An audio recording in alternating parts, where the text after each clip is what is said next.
Say a word or two about the bill that I sponsored. The bill that I sponsored, let me change my language and not speak English anymore and speak law for a moment.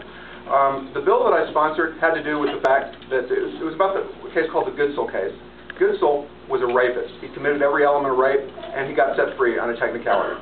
Its response to the Goodsell case, the Supreme Court said, this guy's getting set free on a technicality. Maybe we ought to look at the federal rules of evidence.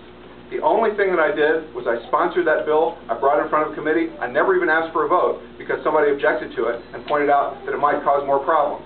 But if we're really going to get to the point where we're not allowed to write a bill and talk about it with other people in public, where it is innocent and has nothing to do with even asking for a vote, we're in trouble if we can't even intelligently discuss this stuff publicly. Because if you look at the Goodsell case, my bill was designed to make sure that rapists stay in prison and not get sprung. That was the concern the Supreme Court had. That was the concern that I was trying to follow. I've worked pretty hard in my 4 years to stop big government, to stop the growth of government, to stop the increased power of taxes.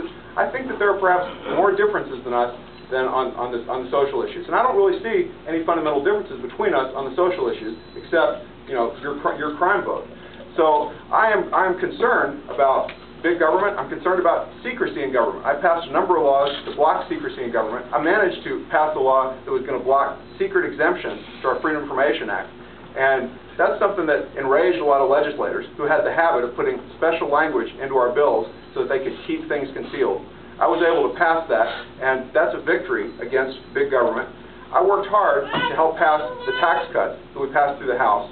We didn't make them all the way through the Senate, but that's why we need a tax cutter in the state Senate. I worked hard to make sure that we avoid taxpayer-funded abortion like the Obama plan I feel like is in danger of giving us. I worked hard to avoid taxpayer-funded abortion like that constitutional amendment that I was talking about was in danger of giving us. We had special strategy meetings every week to make sure that got blocked. And I can tell you, the only special interest I am ever going to work for is the people in my district. I am very grateful for your time. I'm very grateful for my supporters who showed up tonight. I'm very grateful for the trust of the people who have given me their trust as an elected official for the last 4 years. I can tell you, the reason I'm here is that I love liberty. I'm grateful for what Jefferson said. What we need to do is we need to work to secure the blessings of liberty. I am most grateful for the presence of my wife, who has put up with this craziness and me abandoning my family and children for the last couple of weeks.